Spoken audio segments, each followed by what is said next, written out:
My friend, today I am going to touch on a subject that has effectively become a fever online, especially among younger men. It is a topic surrounded by promises of absolute superpowers, of an instantaneous bomb of confidence, and of upgrading your performance to a level you have never seen before. We are talking about the movement to hold it in, the NoFap or Semen Retention Challenge. There is a massive group of men online who swear that avoiding release for long periods is the ultimate biohack. They claim it will skyrocket your testosterone, drastically improve the quality of your swimmers, give you total control over your duration, and make you walk around with a kind of confident energy that attracts success like a magnet. It almost sounds too good to be true, doesn't it? A simple act of doing nothing, and suddenly you unlock human potential. But is this actually true? Is there biological machinery to back this up, or is it all just a placebo effect mixed with frustration? Today, I am going to reveal exactly what happens to your body biologically if you go 30 days or more without popping the cork. We are going to strip away the mythology and look at the physiology. But before we dive into the science, if you appreciate honest, no-nonsense breakdowns of men's health topics, go ahead and hit that like button right now. It helps this information reach the men who need to hear it. And if you haven't already, subscribe to the channel so you don't miss out on the truth about your body. Now, let's open our eyes to the reality of retention. So, let's start by breaking down what this movement actually is. In case you have been living under a rock, the standard challenge, often called NoFap, usually involves a commitment of 30 to 90 days where a man avoids any type of sexual release. That means no partner, no solo sessions, and absolutely no adult content. This concept really took off from forums like Reddit around 2011 and has since viralized into a lifestyle. But the principle behind it isn't actually new. The logic that proponents use usually goes something like this. The testicles are essentially a factory. They are the primary manufacturing plant for testosterone and sperm. The theory postulates that if you stop exporting the product, the factory builds up inventory. The idea is that by not releasing, you increase the internal pressure within the tubules. The body, seeing this abundance of potent biological material, supposedly reabsorbs it, dumping raw testosterone and nutrients back into your bloodstream, making you more masculine, more aggressive in business, and more focused. It's a logical sounding theory. If you save money, you get rich. If you save energy, you get powerful. But biology is rarely that linear. The question we need to answer is, does modern science actually support this factory pressure theory, or does the body have a different mechanism entirely? Let's look at the data. The biggest selling point of this movement is testosterone. You will hear guys claiming that by day 30, they feel like a beast because their T levels are through the roof. Here is the cold, hard truth. Science does not back that up in the long term. Now, we have to be fair. There aren't hundreds of studies on this because, frankly, scientific funding usually goes to curing diseases, not checking hormone levels of guys practicing abstinence. However, there are two key studies that shed light on this. The first study looked at hormone levels after 3 weeks of abstinence. The result? A very slight, statistically insignificant fluctuation. Basically, nothing changed. But then, there is the second study, the famous one that every retention guru cites.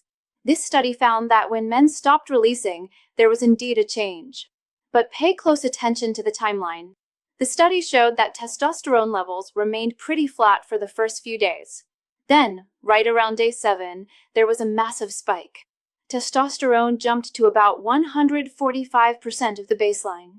If you stop reading the study there, it looks like the retention myth is true. But you have to keep reading.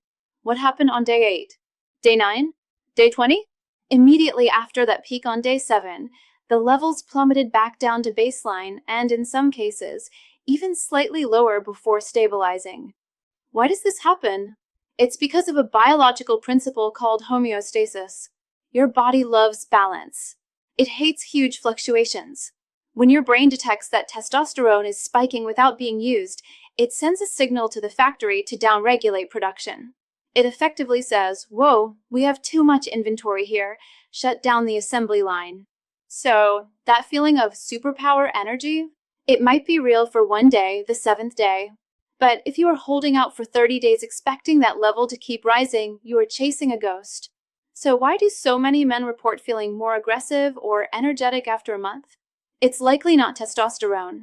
It is a mix of increased dopamine sensitivity, because you aren't flooding your brain with cheap rewards and, let's be honest, sexual frustration. That pent-up energy feels like power, but biologically, your hormonal profile is likely exactly the same as it was on day one. Now, let's move to the second pillar of the myth, fertility. There is a belief that if you save up your swimmers for a month, you are going to unleash a tidal wave of super potent, high-quality genetic material. If you are trying to conceive, or just want to be at peak reproductive health, you might think retention is the way to go. Actually, the opposite is true. You have to understand the anatomy. Once sperm is produced in the testicles, it moves to a storage tube called the epididymis. Think of the epididymis like a holding pen. Sperm cells are incredibly sensitive biological units. They aren't like wine. They don't get better with age. They are more like milk. They have an expiration date. If you go 30 days without clearing the pipes, those cells are just sitting there in the epididymis. This creates a stagnant environment. When sperm sits for too long, it is exposed to oxidative stress. Basically, free radicals, which are unstable molecules, start attacking the cells. This leads to three major problems. First, DNA fragmentation. The genetic code inside the sperm starts to break down. Second, motility issues. The sperm lose their ability to swim straight or fast. Third, morphology changes. The shape of the sperm begins to deform. But it gets worse. As these old cells die off in the storage tube, they don't just disappear immediately. They begin to decompose. The body then has to send in white blood cells to clean up the mess. This immune response creates inflammation in the reproductive tract. So, by day 30, what you actually have is a storage tank full of old, slow, damaged cells floating in an inflammatory soup. If you are actually trying to get a partner pregnant, waiting a month is one of the worst strategies you could use. You are shooting blanks, or at least shooting very tired, damaged ammunition. Okay, so testosterone doesn't stay up, and quality goes down. But what about volume? Surely, if you save for 30 days, the volume must be massive, right? The answer is yes, but there is a ceiling. The seminal vesicles and the prostate are responsible for producing the fluid. When you stop releasing, these glands do fill up. However, the math doesn't work the way you think it does. Studies show that volume increases by about 12% per day for the first 4 to 5 days. That means by day 5, you are pretty much at maximum capacity. You have maximized your volume. But what happens from day 6 to day 30? Does it keep expanding until you explode? No. Your body is an efficient machine. It doesn't like waste. When the tank is full, the body starts a process of reabsorption. It breaks down the fluids and nutrients and recycles them back into the body. So, the volume you have on day 30 is likely not much different than the volume you had on day 7. You hit a plateau. And this leads us to the final biological reality check, the safety valve. You might be committed to your 30-day streak with iron willpower, but your body has a mechanism to override your willpower if the pressure gets too high or if the reabsorption process can't keep up with production. This is known as a nocturnal emission or a wet dream.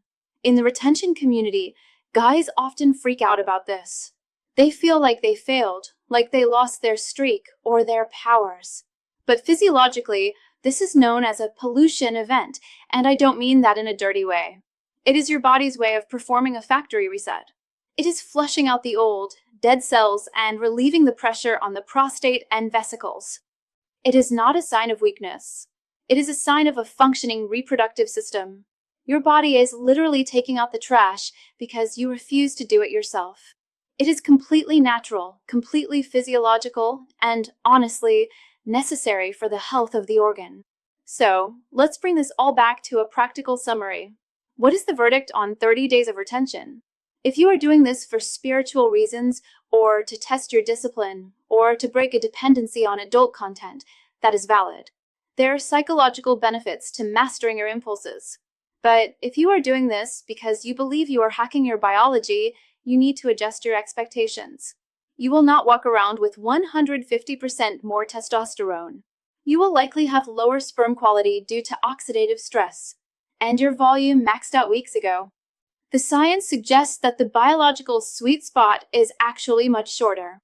In terms of maximizing volume and keeping sperm quality high without causing inflammation, a retention period of about 3 to 5 days is optimal.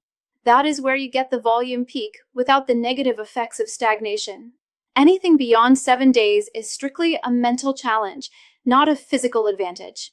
Don't fall for the myths that promise you will turn into a superhero just because you didn't ejaculate. Your body is smarter than that. It seeks balance. Take care of your pleasure and your performance intelligently. Speaking of intelligent performance, if you are tired of relying on frustration or myths to get your edge back, you need to see this.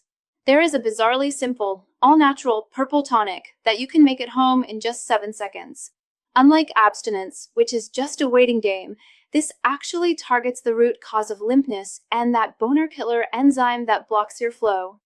It's reviving performance for men in their 30s, 50s, and even 70s without dangerous pills or doctors. I highly recommend you watch the short video presentation about it. Grab your phone and point your camera at the QR code on the screen right now to watch it. Or, if you're watching this on your phone, just click the link I've pinned in the top comment below. Stop guessing and start fixing the issue at the source. Don't be a monk expecting to become a biological god. It just doesn't work that way. I want to hear from you now. Have you ever tried the 30-day challenge? Did you feel like you had superpowers, or was it just a month of frustration? Drop a comment below. Let's have a real discussion about this. And remember to subscribe for more no-nonsense deep dives into how your body really works. I'll see you in the next video.